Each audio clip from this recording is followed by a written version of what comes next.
Welcome to Liberty.me Studio. Be part of the global Liberty community at Liberty.me. Liberty lives here.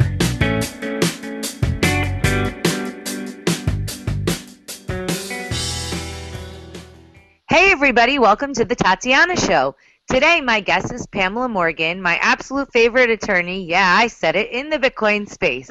Pamela, thanks so much for joining me today. Thanks for having me, Tatiana, and that is a huge compliment, so I don't take it lightly. Thank you so much, and I'm going to try to keep that place. There's a lot of, I know, good lawyers out there.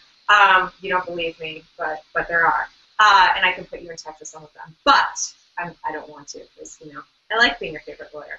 Perfect. Well, there's a lot of really great lawyers in this space, but you have an uncanny knack of explaining things in a way that's super digestible and engaging.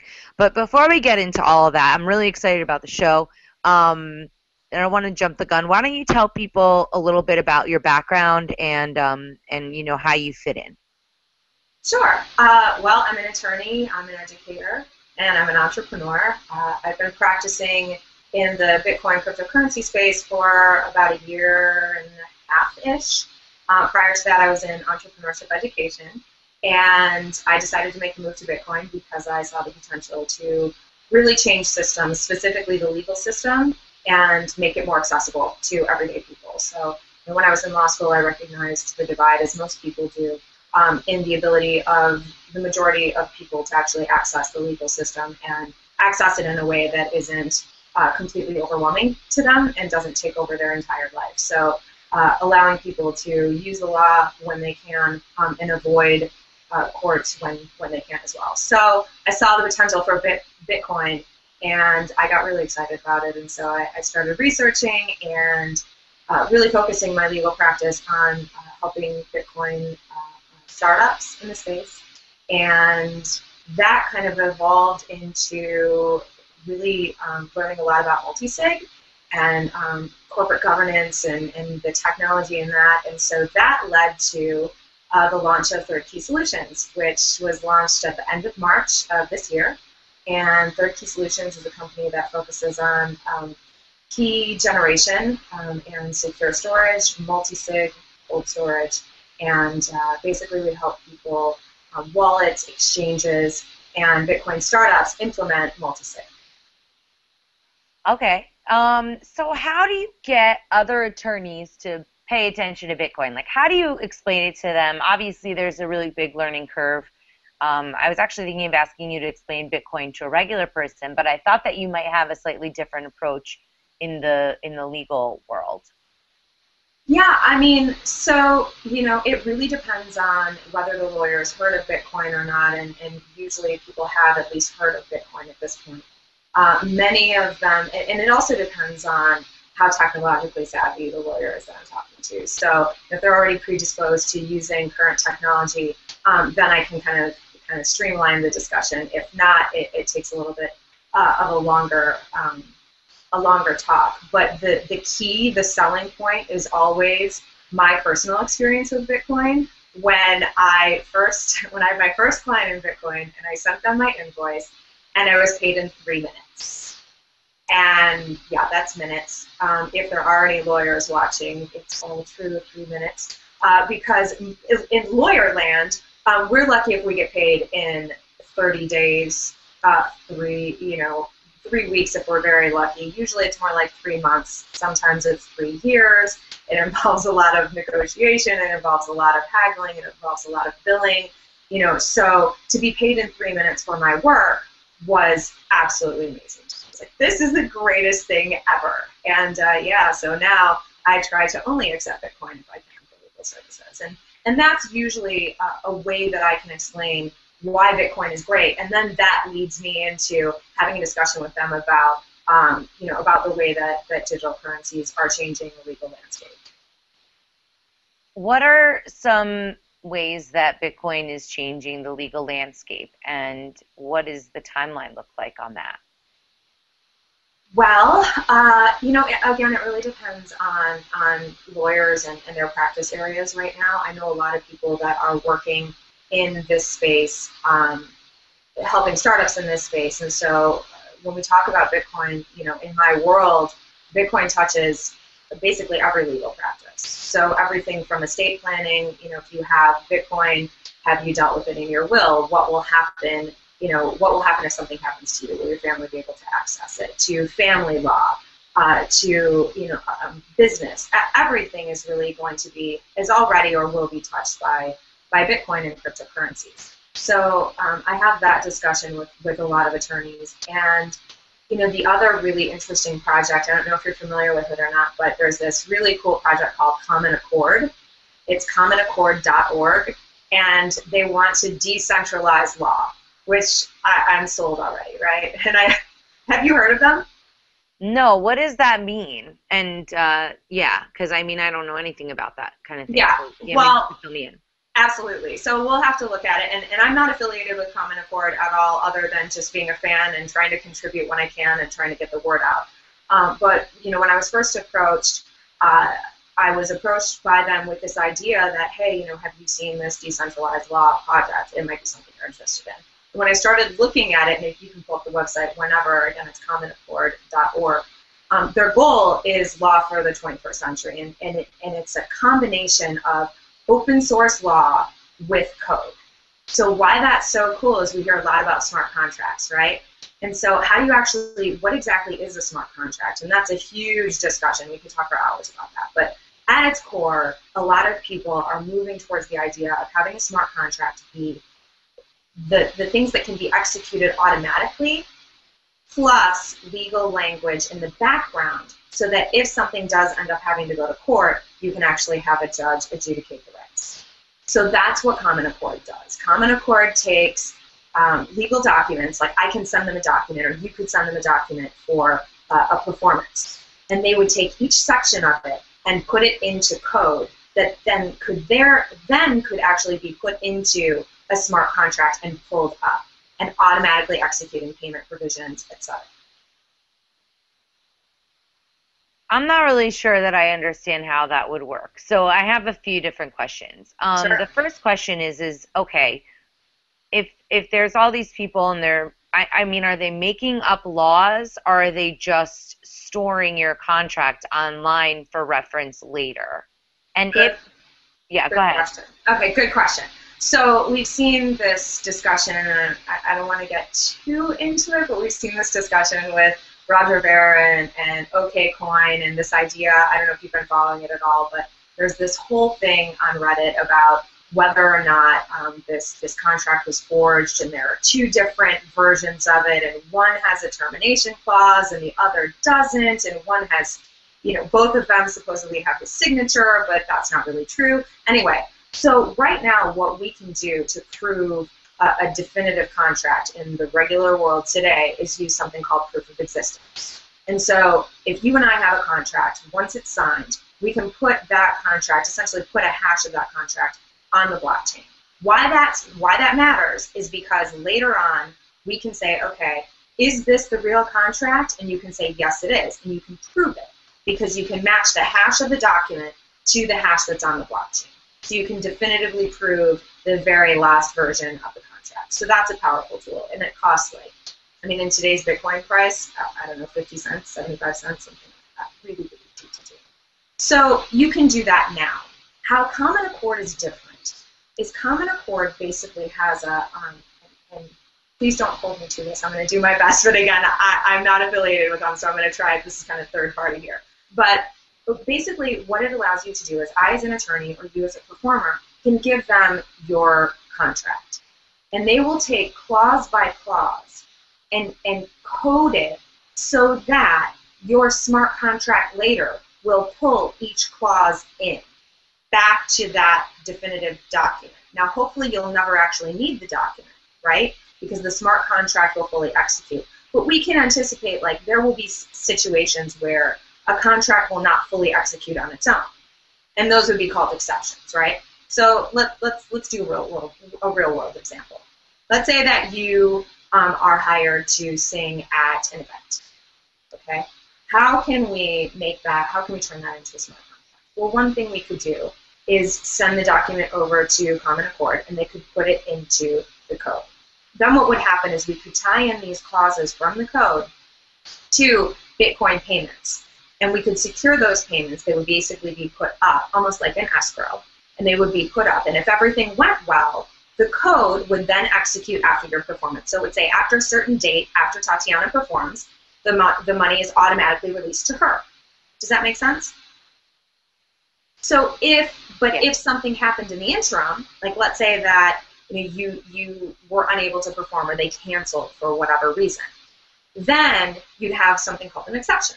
So what that means is that you would end up having this maybe a third party that comes in, maybe, and this is all depending on the smart contract and how it's written and how it's executed.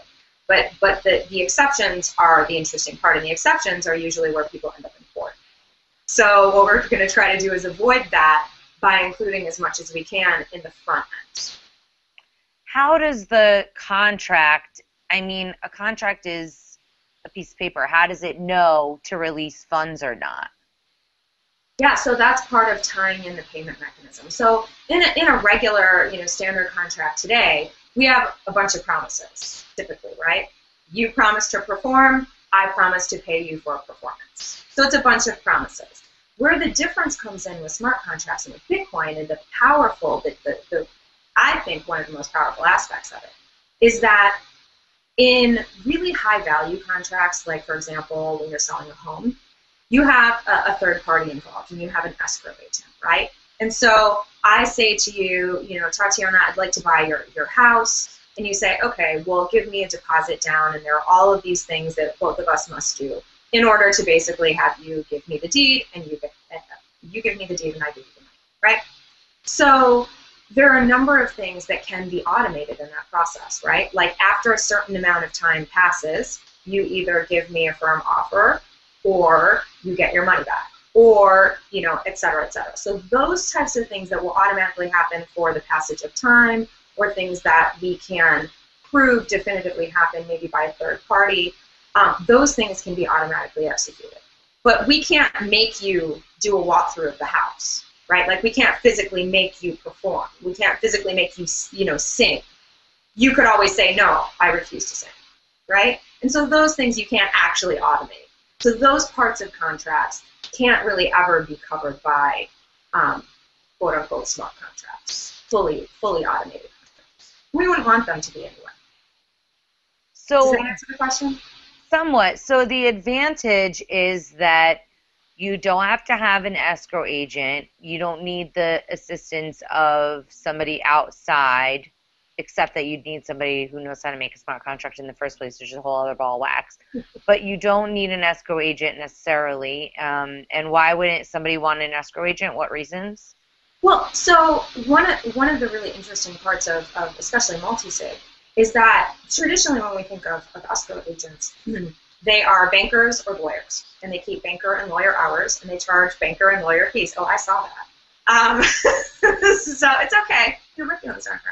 I know that was for the bankers, not for me. But right. So the thing is we don't have to do that anymore. You can have anyone be a third party, which is really, really interesting and really powerful. And that also brings open a whole nother market on, what fees are charged. What rules do people, follow? There are all of these ways that we can now redesign systems that work for us. And so we can take back the power in having escrow. Why multi-sig is especially cool is because unlike traditional escrow, with escrow, you actually have to give custody of whatever it is to the third party, right? So that's why you have to have a trusted person or someone who's bonded or someone who has a fiduciary duty, because if you're going to give me the deed and all the money, you have to trust that I'm not going to run away with it as a third party, right? With multi-sig, you don't have to do that. So you can have the third party, but they don't actually have custody. They can't do anything on their own. That's a really, really powerful tool. So if everything goes well, the third party isn't even involved. In a traditional escrow setting, the third party is always involved in everything, okay? So in multi-sig, the third party doesn't even have to know anything's happening. The buyer and seller can execute fully on their own and not have to worry about it. So that would be really helpful, when I think of a need for justice, I'm obviously pretty disappointed in the justice system in the U.S., for example.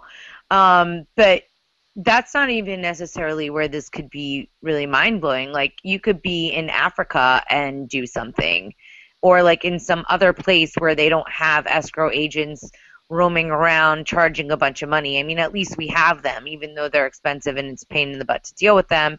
If you're in another country, what about like with international transactions? I guess that would be easier as well, because you won't have to go in person and have to do those kinds of transactions. I mean, you can't physically make it, and then you'd have to get a notary and blah, blah, blah. Right. Well, and international is, I mean, there are so many applications for Bitcoin and blockchain technology in international or cross markets. When we're looking at what does it look like if, for example, someone is in Africa and we want to do a deal. If we want to do it through traditional banking, it's weeks of waiting. You have currency exchange. Then you have the challenge of, well, okay, what happens if something goes badly? Where do you go? How do you get the parties to do what they promised that they were going to do? So you have to have choice of law clauses, and so the more that we can automate, the better off I think everyone is. A lot of times I have people ask me, am I advocating for the demise of lawyers? And no, I'm not. What I'm advocating for is the idea of having lawyers serve people. So just because we have smart contracts doesn't mean that we don't need lawyers. What it means is that the lawyers that are drafting contracts that should be widely available, and many are widely available on the internet today, those sorts of jobs fall to the side. But those people who are working to help clients navigate the legal system and help them, make sure that they're in a good position to deal with international transactions and all sorts of other things, those jobs don't go away. Good counsel is good counsel. So a couple of questions going back to the lawyer accord thing or whatever it's called. What's it called? Common Accord. Common Accord. Okay. So are they trying to build laws that will be international, or are they trying to codify contracts? So right now it's my understanding that they're focused on contracts. And so they're not building new law. What they're doing is they're taking existing contracts and existing law, and they're making it available to everyone. And they're making it available in code form. And why that matters is because I see that on the chat there's a question about, is there a way for a non-coder to verify that the coded contract is what you actually intended? Yes, and that's the whole point of Common Accord. So what happens is you can say as a coder, yes, I want to pull in this clause and this clause and this clause and this clause. And then if you're a non-coder, you can say, hey, can I see the English language version of this? And it will compile and pull together all of the clauses that are in this contract. The other really cool thing is that you can have an array of contract clauses. So you can have 5 or 6 different options, and you get to pick which ones you want. So you can say, yeah, I like this, I don't like that. So you actually have the real negotiation before the contract is signed, which for anyone who's watching right now, if you are the person who actually reads every clause in a contract before you sign it, you are probably a lawyer, because no regular people really do that. And the reason is because it's written in legalese and no one really knows what it is anyway, and many contracts are like, okay, we'll take it or leave it. So this allows us to have many more options in drafting contracts and selecting clauses. It gives us a lot more power. So can somebody make up a contract piecemeal from going to that website? Like, say I can't afford somebody to, like, say I can't get my own contract because I can't afford to pay a lawyer to write me a contract. Can I go to the site and try and just piecemeal one together from the information that's there, or that is not the function of it? So right now it's still in beta. They're still building it. But they have a number of contracts that you can take a look at, and yeah, I mean, you can download. What it's really for is embedding in code. If what you want is just a paper contract, you can go to a site called Docracy, and that has tons of contracts already that are that are reviewed by people and chunks are taken out of it. So that's a good option as well. So, okay, that's a little overwhelming. Let's say I want to do, no, it's okay. I mean, these are completely new topics. So I want to just really try and understand. So if I wanted to make a smart contract, now we kind of generally understand what would happen, but like, where would I go? How would I even do something like that? Say me and my anarchist friend, we both love Bitcoin, we're into it. How do we do a contract like that? Is there a way that we could serve it ourselves, or do we need an attorney, or how does that work? That's a great question. It really depends on what the contract is for. So application and use really, really matters when we're talking about smart contracts.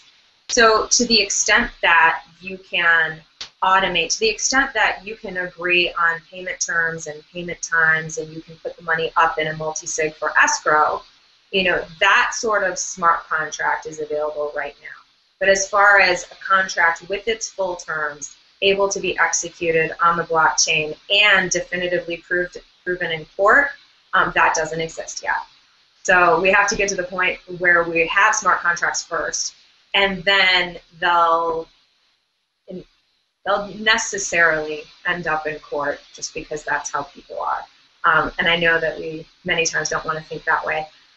But in reality, that's what happens. And so a lot of times people ask, smart contracts can get them out of the judicial system. Can we be above or beyond the judicial system in some way? And the answer is always no. And the reason that it's no is because inevitably people live in a jurisdiction. And when they've been wronged and when they feel like they've been horribly wronged, they will go to court in their local area. So you can't stop people from doing that. And no sovereign nation will stop people from doing that. They're not going to say to their citizen, oh, yeah, no, you can't come to court. That's one of the services of government, at least as far as that government views. What is the deal with arbitration then? Yeah. Because you always say that there should be an arbitration clause in a contract, so maybe you could explain that a little bit. Sure. So my thinking in this area has evolved and kind of changed, and I've tested some things. And so, now in my contracts, I require a good faith effort of negotiation first, which is basically just between the two parties. We're going to, in good faith, try to work this out. Then if that doesn't work, we go to mediation. And mediation is non-binding. And then if that doesn't work, then we go to arbitration. And arbitration is binding. And what that means to you and to anyone who has an arbitration clause that's in many countries, what that means is that the arbitrator's decision is final, which means that the local court, in many instances, not all, if it's done properly, if it's executed properly, if the arbitration is done properly, what that means is that the local court can't open it up again and go, let's see if they found the right facts. No. Whatever the arbitration decision is, they have to enforce it. And that means a lot because, remember, each step of the judicial process takes a lot of time and a lot of money.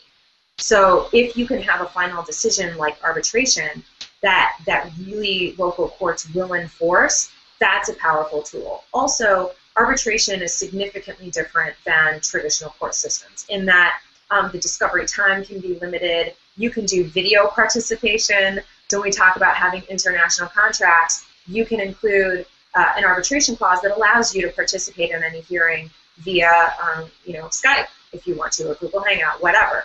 And that, again, allows for people to have justice without losing because they don't have money or time to travel. Or hire a lawyer. Okay, so let's talk a little bit about how else can Bitcoin help the legal system, because people have suggested to me that it could be used. I was at jury duty the other day, and you're supposed to be a jury of your peers, and how'd that work out? Was that every person there wanted to get out of jury duty, except for really old people that had nothing else to do, or unemployed people. Otherwise, everybody was just dying to get out of there. So that's really problematic. I mean, if you look at the Silk Road case next week, Lynn Ulbricht is going to be talking to me. The sentencing is this Friday, May 29th in New York. And, you know, that was a weird case because it's supposed to be a jury of his peers. Well, what peers does he have? People don't even understand what Bitcoin is. How are they supposed to make a judgment about that type of a case? And now he's facing life in prison because of that lack of justice. Let's go beyond smart contracts. How else can Bitcoin help? Well, in a perfect world, in my perfect world, which might not be yours, but you know, I would really like to see a kind of a distributed justice model where we move from this idea of having a jury of your peers being people who live near you. I think that idea is pretty antiquated, and especially given technology today, where a jury of my peers might be people that are located all over the world and not necessarily just in the county or city that I live in. I think that we can do better, and I think we should do better. I think that we can streamline the process in a number of ways, and so I've talked a bit before about this idea of Justice Coin, and in a nutshell, Justice Coin is this idea of creating a distributed jury pool. You couldn't really do it. I mean, you could, but I doubt that states would buy into doing it for criminal matters. But for civil matters, you could create a global jury pool whereby people can participate in jury duty from their own home for a certain amount of time, and they could watch videos and they could look at documents online, and then they could render a decision. And the idea is that instead of having a jury pool made up of people who either couldn't get out of jury duty or maybe aren't technologically savvy or whatever, maybe they really don't have a background in whatever it is that's happening, we can use people's education and their skill set and have them deciding disputes that are based upon those things. Arguably, those are the things that they're interested in, right? And those are the things that they're best able to really weigh in on. So, for example, if there was maybe if there was a copyright issue, or maybe if there was some sort of publishing or magazine, publishing sort of issue, you might be perfect for that. But you don't want to participate in jury duty. Why? Because it sucks, right? Because you're stuck there for however long. You have no idea. You have no idea the case. You might not be interested in the case at all, and you don't get paid. So you're basically sitting there trying to do the right thing and give back to the community. At the same time, it's at an immense personal cost, and we don't have to do that anymore. So we can shift Bitcoin and this technology and use it to shift that inefficiency in the legal system. How quickly do you think that would be something that would be adopted? I'm thinking in the U.S. because it's this big bloated behemoth of bureaucracy. That was good. That was a nice phrase, yeah. I don't think that they're going to implement something that quickly, even though this is supposed to be one of the last vestiges of justice. I think that what we're seeing with Bitcoin in general is its application in smaller populations, and then I guess in smaller countries, that's somewhere where that may be able to be put into practice. Do you agree with that? Well, I mean, when you couple things like arbitration and mediation with this technology, the idea is that we don't have to wait for a they or a them to adopt it. We can adopt it. So we can't make the state adopt this sort of idea, but what we can do is provide for alternative dispute resolution mechanisms within our contracts, and as long as they're binding and as long as they're legal and have due process, then we can end up with a different system. We can use technology, and we don't have to wait for the courts or the state to adopt this. Can I jump in and answer a question on the chat? Well, I wanted to just clarify that really quickly. Sure. So if me and you have a contract and we get into a fight, in our original contract, we could say, we trust the crowd at Liberty.me to do arbitration for us because they have similar values to us, and we're not going to go to court. We're going to let it be settled by Liberty.me jury. is that how it would work, and that would be how you would get out of the system? Yes-ish. I can't give you a definitive yes and say that will definitely work. So there are a number of different rules that have to be followed. So the key deciding factor as to whether or not arbitration is binding is whether or not due process was followed. So providing that the jurors at Liberty.me followed all of the rules and we created some sort of arbitration process that Liberty.me participants could use, and it was conforming, then yeah, their decision, their verdict would stand. Yes. That's awesome. Why don't we answer a couple of the questions in the chat? I saw that there were a couple good ones. Sure. So I see a question that says, so people would volunteer to be jurors. Yeah, the idea is that, and this isn't completely fleshed out, so feel free to jump in and say, hey, no, really this is about having a dialogue. But the idea is that I believe that people do want to participate in this sort of system. I think that people do want to help other people solve their problems. I think the current system is just inefficient, and it makes it, there's really no incentive to participate, other than a happy feeling that you did something good, I guess. So the idea is that people would volunteer to be jurors, and they would participate in the system because they would be rewarded with some sort of justice token. It doesn't have to be a justice token. It could be Bitcoin. It could be anything. But the idea is that they could be rewarded by participating in the system, and then they could then either trade those coins out for something else, or they could use the system for their own disputes. So if you volunteer to be a juror, you basically build up credit in the system, and then you're able to then use that credit in whatever way you want. The next question was, wouldn't that cause undue influence, right? And so, yeah, this is a great question. The idea is that the pool would be so large. If we're talking about a global pool, right? If we're talking about a global pool, the idea, the hope, is that the pool would be so large, maybe say 30, 40,000 people, 50,000 people, which really isn't that many. But ideally, you would have more than 100 people making a decision on every single case. The other distinction that I think would be necessary is that people would have to justify why they came out a certain way. They wouldn't have to write a full legal opinion or anything like that. The idea is that you would have to justify, okay, I watched the videos, this was compelling to me, this was compelling to me, this was compelling to me. And why that matters is because right now in the jury system, we don't have that. And so you can actually build behavior based upon best practices, and those best practices can then be used so that we understand, and again, we can avoid the system again and again and again. So the idea is to build up precedent, but build up precedent based upon how jurors actually decide. Does that make sense? I think so. Yeah.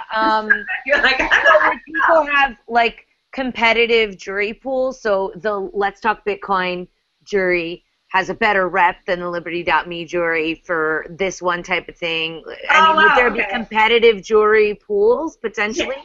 I guess, yeah. I never really thought of it that way, because in my world, it seems like it would be much better to have kind of one big decentralized, almost like like a decentralized organization where it just kind of comes up on a lottery versus having a bunch of competing jury pools. But I guess you could do that too. That's not for me to decide. For the market to decide, right? I can't do that. I wonder if the state would mind people doing that. I wonder how soon it would take for that to become targeted. But I mean, I think it's great because it would potentially, I had this guy, I sold him some Bitcoin, and he wrote me a check for it, and the check bounced. Oh. Yeah, and so this happened 6 months ago, and I'm not going to get a court case at small claims court for another 6 months. Do you need me to write a letter? No, you don't. You don't need to write a letter. But I'm just saying, like, I had to wait that long to get a court case in the first place. So, when you have something go wrong, you think, unless you've actually had something go wrong and you've had to go through the process, you think, I have a contract, and, but I'm right. It's so obvious that I'm right. All of those things are really, really irrelevant because there are all these other things that come into play. Can you wait until you can get your money? How are you going to pay the person to represent you? When is your court case going to be? In 7,000 years? Well, big, fat, lot of good that does me. All those things can really influence it. Last week we had the show, you just watched it, and you advised me with the panda situation with the guy that they fired me from the case because I reported being sexually harassed. And even that, the law says that you have to be not a 1099, you have to be a W-2, and I've tried to go through all these proper channels in order to remedy that situation for such a long time, and it's still not remedied. And, if I had gotten the money that I was owed back then, and if I had done a smart contract, then none of this would have even come up. And instead, all of these lost opportunities have really been very bad for me, I guess, for lack of a better way of explaining it. It's been a really big mess. So I think that having other solutions is really important. And do you think, are other lawyers as excited about this stuff as you are, or are they all just waiting to feed off of the blood of the suffering? No. There's a lot of really, really interesting, great lawyers in this space. And, I get contacted a couple times a week from startups in the space saying, hey, I saw you on the show, or I heard you, and can you help me? And, unfortunately, because of Third Key Solutions, because we just launched, I'm not accepting new clients right now. But I refer people out to great lawyers all around who are interested in the same things that I'm interested in. They're interested in helping people navigate the system as efficiently as and inexpensively as possible. So I'm happy to make referrals. Can we go back to your question in the chat? Sure. Okay, so I saw a question, something about if there's one pool, wouldn't that be centralized? And it depends, really. It depends on what the process is for becoming a pool member and how that works. But it doesn't necessarily have to be, quote-unquote, centralized. What I mean when I say decentralized is that there's no one person, one party, one group of people in the middle making decisions for the entire thing. So you could have a voting pool whereby a jury pool whereby all of the members vote for what's going to happen with X, Y, and Z, right? And so we can rethink governance. We can rethink management at the top and directorships of companies based upon this ability to vote. And right now we can do that with multisig, with complex multisig. So I wrote this article for what was that? The Women's Day, International Women's Day. That's what it was.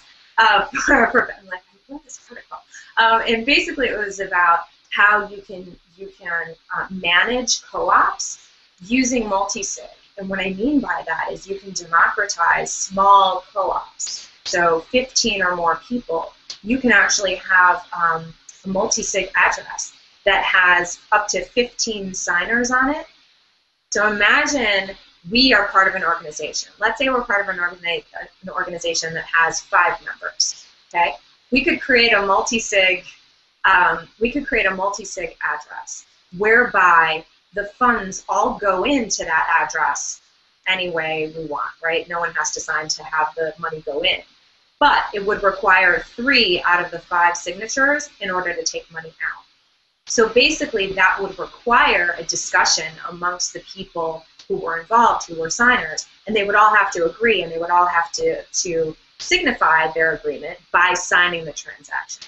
And so you can change the management structure and the power structure and the dynamic structure within organizations simply by using multisig and using it appropriately and setting up companies or organizations or associations that reflect that. Okay. Should we talk about Third Key Solutions at all and what exactly that is and what problem did that set out to solve? Sure. Yeah. One of my favorite subjects, Third Key Solutions. Third Key grew from my law practice and from people constantly asking me, hey, will you hold Third Key? We have this. It first started out as corporate governance. So what I mean by that is we know that there are a lot of regulations that are out there that talk about how companies have to behave and et cetera, et cetera. So when we look at Bitcoin, we say, well, how can we use this tool to avoid regulations when we can and kind of navigate them when we can't? What can we do? So one of the ways that that we show as an industry that we are interested in consumer protection, right? Because we hear stories all the time about how Bitcoin is bad for consumers, which is a lie. It's bad management that's bad for consumers, bad people that are bad for consumers. It's not the technology. The technology is neither good nor bad. But so we started, I started looking at how can I help startups in this space use multi-sig for corporate governance. And what I mean by that is, let's say that you and I start a company, and we're fortunate enough to get funding in Bitcoin. So let's say we get 300 Bitcoin. Yeah, you guys are awesome. Yay. Oh, yeah, I know, right? Who knew? It's that easy. So we get funding in Bitcoin, and then all of a sudden it's like, okay, well, where do we put it? Well, we've seen so many stories about one person running away with the money, or them getting hacked, right? Or hacked. Something terrible happened, and the money's gone. I don't know what happened. I have no idea what happened. I'm going to go on my new yacht now. Bye. Exactly. Excuse me. I need to leave the country, but I'm not really sure what happened to the money, right? So how do we prevent that from happening? Well, it's really, really easy with multi-sig. One of the ways you can do that, and if your investor is Bitcoin savvy, which many times if they're giving you Bitcoin, they are, you can create a multi-sig address where the investor is a signer on the account. Why that's really cool is because, and they don't have to be a primary signer, right? They don't have to be part of the form. So it could be you and I and an investor. Okay, so there's 3 of us. So that would be a 2 of 3. So we would need 2 signatures in order to execute a transfer. Why that's great is because there's no more, oh, Pamela got hacked. No, now it would have to be Pamela and Tatiana got hacked, right? And so the likelihood of that is reduced substantially. Also, something that you can do with Bitcoin that you can't do with traditional currency is in a traditional investor role, someone who gives money has to wait around for the CEO or the manager to tell them about the financial health of the company, right? Once I give you $100,000, Tatiana, and you put it in your, wherever bank account, I don't have access to that account, right? So I have to say, hey, Tatiana, where are you at with the money? How are things? Can you send me a report? What's going on, right? With Bitcoin, you don't have to do that. You can just put a watch on the address, and even if that investor isn't a signer, they can see every single transaction. That's great because, again, it promotes discussion. It promotes discussion with the investor. It promotes discussion within the organization. So you don't have that like, oh, I didn't really know what I was signing when I signed that check over to myself. You reduce the chances of embezzlement. You reduce the chances of fraud and coercion, all of these things simply by using the technology as it is right now. So that's a really powerful tool. And so Third Key came from that. And then I started getting contacted by wallet companies who were saying, hey, can you hold a Third Key for our wallet? And then exchanges. Hey, can you help us with cold storage? So this happened, so many times that I just decided to make it a business in and of itself because I really, really wanted to focus on this. I think that it provides a huge service for the community, and I think that especially for the B2B, like for exchanges and wallets, we see even like last week, we saw another exchange was hacked. And why is that? Well, it's because they were holding their hot wallet in a single signer account. Well, why are they doing that? Because multi-sig has been around for a really long time, right? So why are they holding it in single signer accounts? Well, the reality is that it's challenging on an institutional level, on a big scale, on a high volume, to implement multi-sig in a way in an existing business that's already operating. So you need planning, you need process, you need testing. You need all of these things. And so, it can be challenging to take that and focus your efforts from doing what you do every day, which is I'm an exchange or I'm a wallet provider, I'm whatever. You take your focus and then you shift it over to, okay, now I'm going to try to do multi-sig and cold storage and do all these things. So it's challenging to do that. And so in doing it so many times, I recognize that this is something that the industry needs help with, and this is a service that I can provide. Wasn't there some sort of an issue, though, that you said that has not been solved yet, making one person a honeypot? Or is that No. So, as I'm looking at this, and as we're looking at this, I have an incredible team at Third Key. I'm very fortunate. But, we're looking at, all of us on the team are really, really interested in looking at processes and looking at what's happening in the, in the typical traditional world, and asking why. And so why do we do things that way? What problem does it solve? And can we change that, or can we make things more efficient with Bitcoin or Bitcoin technology? So one of the ways that, one of the things that we're thinking about as we're implementing, so we recently announced a partnership with Case Wallet. I don't know if you're familiar with Case. So Case Wallet. Big fan. Yeah, me too. So I'm privileged to be working with them. I really, really like them. I really like their product and their team. But, when we're looking at Case and the implementation, a lot of times people say, well, hey, we want, with multi-sig, we want third-party independent identity verification, right? And that sounds right? Like, it sounds good. You're like, yeah, okay, we want, the customer to have a key, and we want Case to have a key, and we want someone else, a third party, to have a key and be able to identify this third party, the user, independently without any, any information from Case, etc. Right? And it feels good. Let's send them a text message. Let's verify. Hey, Tatiana, do you really want to do this? And you're like, yeah, I do, right? And that feels good. But when you actually start to look at it, it's not so good. And here's why. In order to do that text verification, I have to have me, meaning Third Key Solutions, has to have your customer data, and not just yours. I have to have all the customer data, right? Because how can I verify it later when you want to do a recovery if I don't have it to start with? If I get it at the time of recovery, there's only one party I can get it from, and that's Case. Right? If I get it from Case, for example, I'm using Case as an example. If I get it from Case at the time that your wallet is missing, how can I verify that that is authentic information? It doesn't actually protect from Case being a bad actor. Does that make sense? We want the third-party verification because we want protection from Case or the wallet provider having a bad actor there.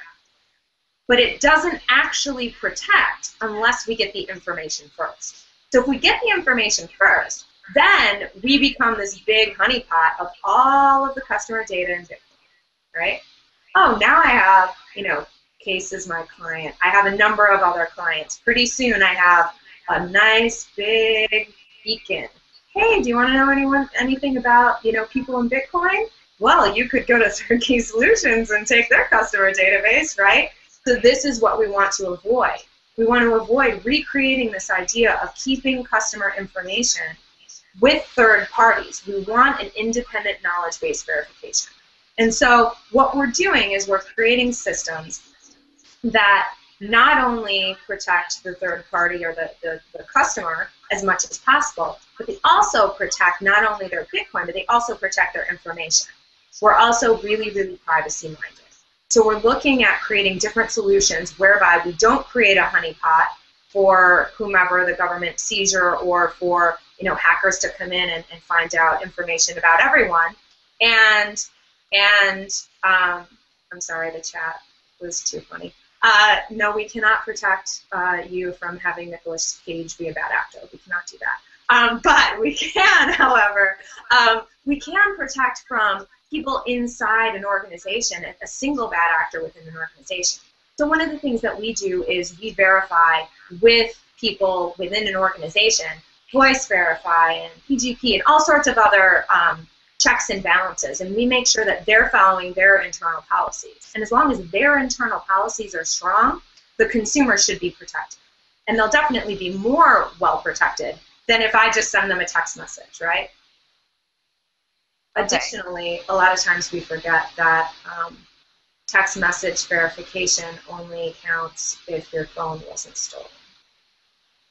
Right. So, you've got email. So many people now have text and email on their phone and your Bitcoin wallet. So if your Bitcoin wallet is stolen and you've lost your phone and they text message you to verify, it's pretty easy to spoof that. It's pretty easy to fake it. So while it feels, warm and fuzzy, like, yeah, we've got this third-party verification, it really doesn't play out to a safer overall scenario for the end user. And that's what we really care about. So is there a solution, the third key, like is it foolproof yet, or you're kind of just still building it out, or how, like, is that it? We don't have a solution, or we do? Yeah, I mean, there are lots of different options. There's a million different options. And that's part of what we do is we talk with our clients about, okay, let's look at what our overall goals are. We want to protect the clients first and foremost, the end users. We want to protect them. We want to protect their information. We also have to consider costs, right? I mean, you could, in theory, have, Experian verifying identity for every person. Do you want to do that?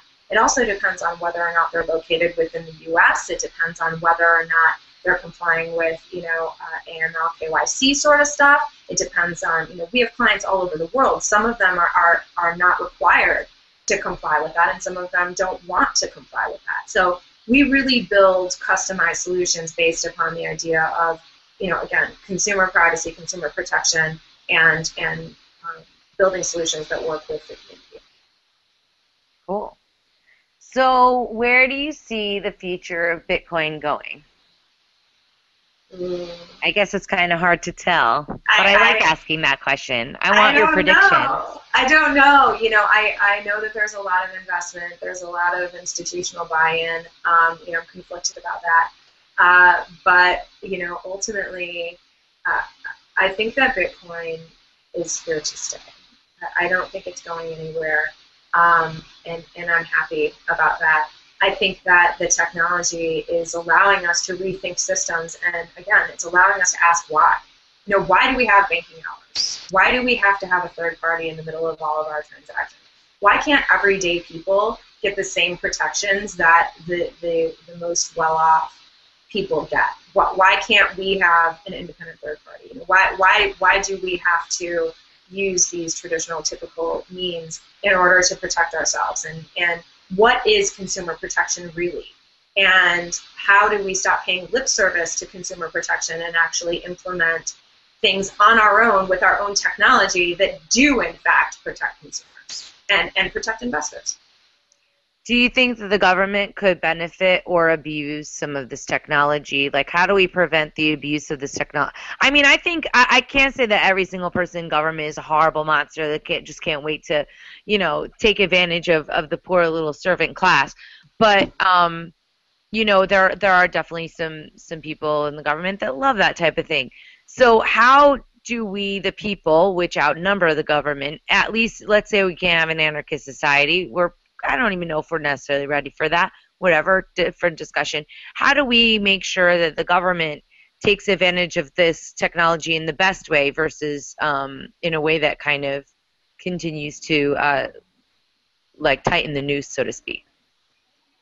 Well, one of the things that I work on in my spare time is all your spare time? Right, all my spare time, my buckets and buckets of spare time. I really, I don't want to sound like a broken record, but I'm really, really focused on consumer protection and using technology and not regulation to meet those goals. And I think that the technology does it more efficiently, it does it better, and we as an industry can create our own standards.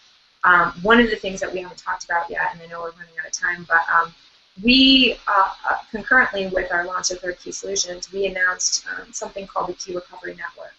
And it's an industry association that's dedicated to creating industry standards for recovery. So it's all about how do we recover funds, and I don't want to get too technical, but we're now looking at hierarchical, oh my gosh, I can never say that word, hierarchical deterministic multi-sig wallets. Okay, so let's just break it down, easy trees, okay? So we're talking about, creating these trees that kind of all mesh together in order to create consumer wallets, and that's awesome. but it also has a whole nother aspect of recovery. So we as an industry can create best practices, and we don't need the government to come in and write regulations on how we should be treating our customers and how we should be treating, participants in the network. We can create our own recovery standards, and we can have auditable standards, like the CCSS, for example.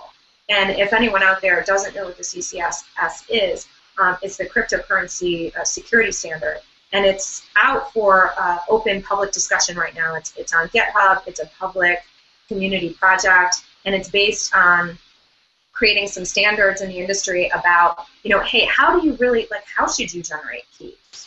If you have a business and you're creating consumer wallets, you need to have sufficient sources of entropy. You need to have, there are a lot of different rules and standards that you need to be following. And so by creating industry standards, we can then have auditable standards where we can have people come in and go, hey, are you doing this? Are you doing that? Are you storing backup keys off-site? Are you, security checking people who have signing authority on your corporate accounts? Not individuals. I'm not talking about individuals, but what I'm saying is, if I'm a Bitcoin company and I'm taking in people's money, and I'm signing their transactions, shouldn't I have a background check?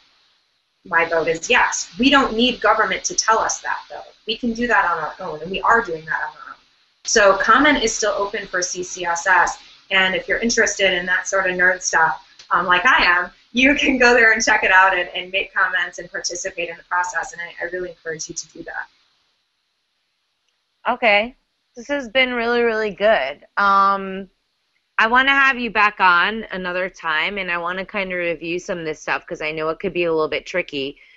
Before we go, let me just make sure that there's no other questions.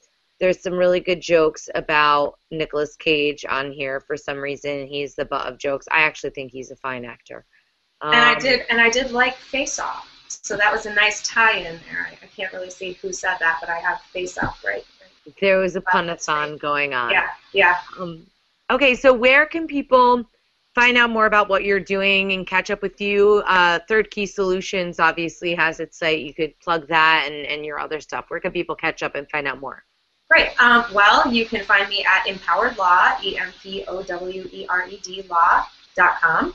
You can find me at thirdkey.solutions.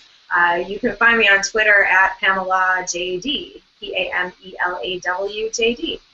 That's probably the easiest way. Pamela. Get it? I never knew that. I was like, what is this WJD thing? Like, what is that? Oh, now I know. I'll always remember that. What's the JD stand for? Juris Doctor. It's a law degree. Oh, sorry, fancy pants. No. It's just, listen, the fabulous Pamela Morgan was taken. So, I got to settle for second best. Fine, that's acceptable. Also, don't you go on that lawyer show sometimes, the Bitcoin lawyer show? That sounds like if people are more interested in that type of thing. Yeah, sometimes the Bitcoin Lawyer podcast is great. It's really, really fun. It's hosted by Ryan Gilbert. He's amazing, and I've been fortunate enough to be asked to co-host a few episodes, so that's been great. It's available on iTunes and wherever people find podcasts. Awesome. All right. Well, my name's Tatiana Moroz. This has been the Tatiana Moroz Show. Thank you, everybody at Liberty.me, for your help putting this together. Hello to all my people out in LTB land. Hey, Pam, we're going to need a magic word for the LTB folks. So what should the magic word be? You can choose it. Oh, I get to choose it? Yes. That's pretty exciting. Let's go with... What should we go with? I think it's got it. Can it be 2 words? Yes, it could be 2 words. It's going to be Nick Cage. Nick Cage? Okay, I like that. What else could it be? I thought we were going to go with Jazzercise, but I think that Nick Cage is good. I think Nick Cage is much better. Because somebody might guess with your Jazzercise. I know. So known. Awesome. All right, well, thank you so much for joining me today. I can't wait to catch up with you next time. Thanks, everybody, for tuning in. Again, Liberty.me. Let's talk Bitcoin. Peace out, homies. Have a good night. Thanks for listening. We'll see you next week with Lynn Ulbricht on June 1st, 9 p.m. Eastern, Monday night. Peace out. Thanks, Tatiana. Bye. Bye. Thanks for listening to Liberty.me Studio. The views expressed on this show are not necessarily those of Liberty.me. Join the global Liberty community today at Liberty.me. Liberty lives here.